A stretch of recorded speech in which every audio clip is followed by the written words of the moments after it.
সিলেটের রায়নগর আবাসিক এলাকার একটি বাসা থেকে স্বামী স্ত্রী ও এক গৃহকর্মীর গলাকাটা লাশ উদ্ধার করেছে পুলিশ।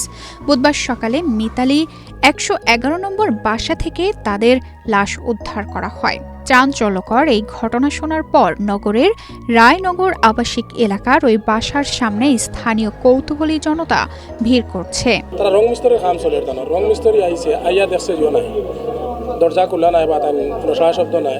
একমাত্র স্মার্ট সিটি বসুন্ধরা, আধুনিকতায় এক ধাপ এগিয়ে।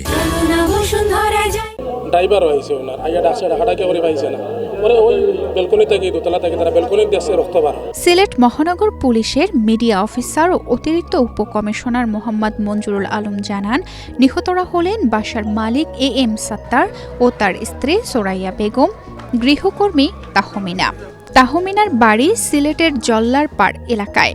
৩ জনের গলায় ধারালো অস্ত্রের আঘাতের চিহ্ন রয়েছে।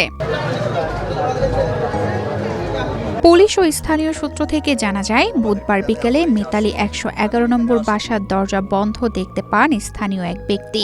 এ সময় দরজার নিচ দিয়ে রক্ত বের হতে দেখে তিনি পুলিশকে খবর দেন। পরে পুলিশ ঘটনাস্থলে গিয়ে ৩ জনের লাশ উদ্ধার করে। খবর পেয়ে ঘটনাস্থল পরিদর্শন করেন SMP কমিশনার সরোয়ার মোর্শেদ শামীম।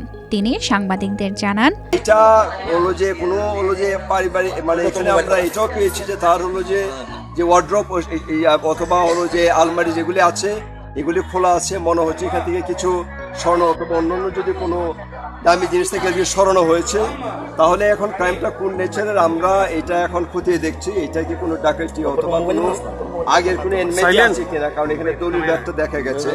এইটা আমরা পারিবারিক কোনো আগের মধ্যে শত্রুতা আছে কিনা এটা আমরা খতিয়ে দেখছি, অথবা এটা কোনো হলো যে এই ডাকাতি জনিত কোনো হলো যে মার্ডার কিনা এটা আমরা খতিয়ে দেখছি। এদিকে ঘটনাস্থল পরিদর্শন করেছেন সিলেট সিটি কর্পোরেশনের প্রশাসক আব্দুল কাইয়ুম চৌধুরী। সকালে তিনি ঘটনাস্থলে গিয়ে পুলিশের ঊর্ধ্বতন কর্মকর্তাদের সঙ্গে কথা বলেন।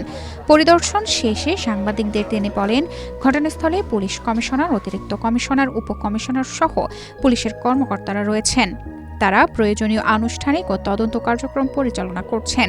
এছাড়াও সিসিক প্রশাসন, BNP ও জামায়াতের নেতৃবৃন্দ ঘটনাস্থল পরিদর্শন করেছেন। তানজিদা রহমান, ইনায়া, বাংলাদেশ প্রতিদিন।